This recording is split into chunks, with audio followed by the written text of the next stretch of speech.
Hello my dear students.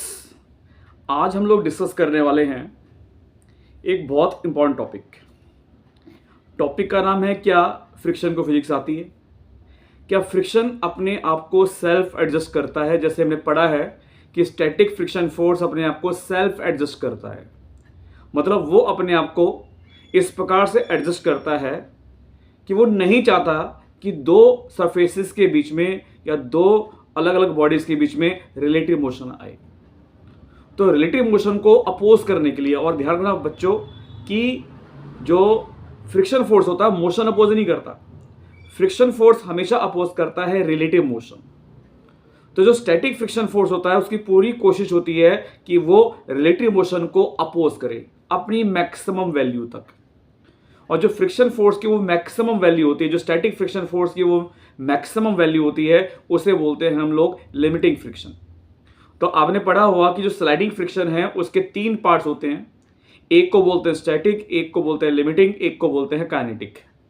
लेकिन हमारे लिए जो सबसे मोस्ट इंपॉर्टेंट है वो है स्टैटिक।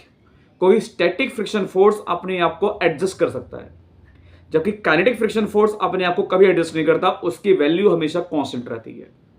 तो आज मैं आपके सामने एक छोटा सा एक्सपेरिमेंट डेमोन्स्ट्रेट कर रहा हूं, जिसमें हम लोग देखेंगे कैसे स्टैटिक फ्रिक्शन फोर्स अपने आप को जीरो वैल्यू से अपनी मैक्सिमम वैल्यू तक सेल्फ एडजस्ट करने वाला है।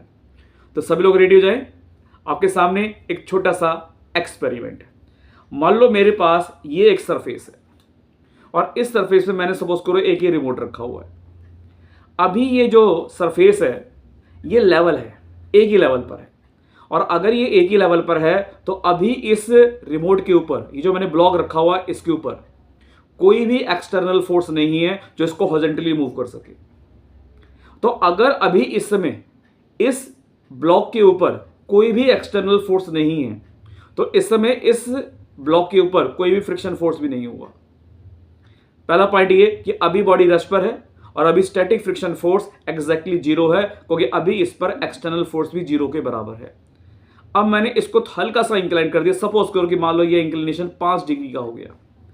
अब अगर ये इंक्लिनेशन 5 डिग्री का है तो इस सरफेस के अलोंग एक फोर्स लगेगा ऐसे करके, सरफेस के अलोंग ऐसे करके, और ये फोर्स लगेगा, जो लोग पढ़ चुके हैं वो जानते हैं, this force equals to mg sin 5। लेकिन ये ब्लॉक अभी तक बिल्कुल हिला नहीं है। इसका मतलब क्या हुआ कि जब ये ऐसे करके था तो उसमें फ्रिक्शन फोर्स जीरो था और हमारा फोर्स भी जीरो था। जब इसको मैंने ऐसे करके कर दिया, 5 डिग्री तक कर दिया, तो यहां पे एक फोर्स लग रहा है mg sin 5, तो इसको स्लिप करके ऐसे करके आना चाहिए, लेकिन नहीं आ रहा, क्योंकि अगर सरफेस स्मूथ होता तो mg sin 5 पर ये ऐसे करके एक्सेलरेट करता और इसका एक्सेलरेशन कितना होता, g sin 5। लेकिन अगर ये एक्सेलरेट नहीं कर रहा है, इसका मतलब क्या है कि रिलेटिव मोशन को अपोज करने के लिए कौन आ गया है, फ्रिक्शन फोर्स आ गया है। कौन सा? स्टैटिक फ्रिक्शन फोर्स हो गया है, क्योंकि अभी मूवमेंट स्टार्ट नहीं हुआ है। तो उसकी डायरेक्शन कहां पर होगी? अगर mg sin 5 इस तरफ है, सरफेस के अलोंग है, आपको सरफेस दिख रहा होगा, सरफेस के अलोंग ऐसे करके है, तो इसको अपोज करने के लिए जो आपका स्टैटिक फ्रिक्शन फोर्स होगा उसके डायरेक्शन अपोजिट होगी। अब मान लो सपोज करो कि मैंने थोड़ा सा एंगल इंक्लिनेशन बढ़ा दिया, मान लो ये एंगल 10 डिग्री हो गया, this angle equals to 10 degree, लेकिन ये अभी भी मूव नहीं कर रहा। तो अगर ये अभी भी मूव नहीं कर रहा, इसका मतलब क्या हुआ कि जो स्टैटिक फ्रिक्शन फोर्स था पहले जीरो था, फिर बराबर हुआ mg sin 5 के। कोई mg sin 5 नीचे था तो उसको अपोज करने के लिए ऊपर भी कितना चाहिए, mg sin 5 चाहिए। अब अगर मैंने एंगल 10 डिग्री का कर दिया तो कितना हो गया, mg sin 10। तो इसका मतलब जो स्टैटिक फ्रिक्शन फोर्स है उसने आपको एडजस्ट करके mg sin 10 कर दिया, राइट। अब मैं थोड़ा सा एंगल और बढ़ाने की कोशिश करता हूं, देखता हूं ब्लॉक चलेगा या नहीं चलेगा। मैं ओ हो मैंने एंगल मान लो 15 डिग्री का कर दिया, इंक्लिनेशन इज अबाउट 15 डिग्री। तो सरफेस के अलोंग अब जो फोर्स लगेगा वो लगेगा mg sin 15, लेकिन ये ब्लॉक अभी भी नहीं चल रहा। इसका मतलब क्या हुआ कि इसको अपोज करने के लिए स्टैटिक फ्रिक्शन फोर्स ने अपनी वैल्यू को जीरो से mg sin 5, फिर mg sin 5 से mg sin 15 कर दी, और ये ब्लॉक अभी भी नहीं चल रहा। इसको मैं अगर ऐसे करके ऊपर बढ़ाता जा रहा हूं तो स्टैटिक फ्रिक्शन फोर्स की वैल्यू लगातार बढ़ती जा रही है, अपने आप को एडजस्ट करती जा रही है, एडजस्ट करती जा रही है, एडजस्ट करती जा रही है। और सपोज करो कि हमने इसको इतना कर दिया, अब हल्का हल्का मूवमेंट शुरू हो रहा है, हल्का हल्का, बिल्कुल हल्का हल्का। इसका मतलब स्टैटिक फ्रिक्शन फोर्स अपनी लिमिटिंग वैल्यू तक पहुंच चुका है।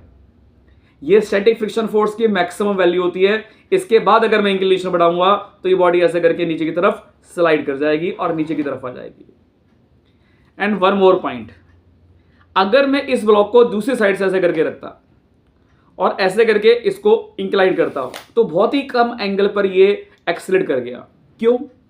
क्योंकि ये दो सरफेस के बीच में जो म्यू होता है, जो उसके म्यू की वैल्यू होती है, इसको बोलते हैं कोफिशिएंट ऑफ फ्रिक्शन, उस पर डिपेंड करता है। और जो कोफिशिएंट ऑफ फ्रिक्शन होता है वो डिपेंड करता है कि दो सरफेसेस का नेचर कैसा है और वो किस चीज के बनाए हुए हैं। तो ऐसे मोर वीडियोस में आपके लिए लेके आता रहूंगा। आपने टेंशन नहीं लेनी है, पेपर की तैयारी करनी है, आपके मिड टर्म एग्जाम आने वाले हैं। सभी को ऑल द बेस्ट। मिलते हैं नेक्स्ट वीडियो के अंदर।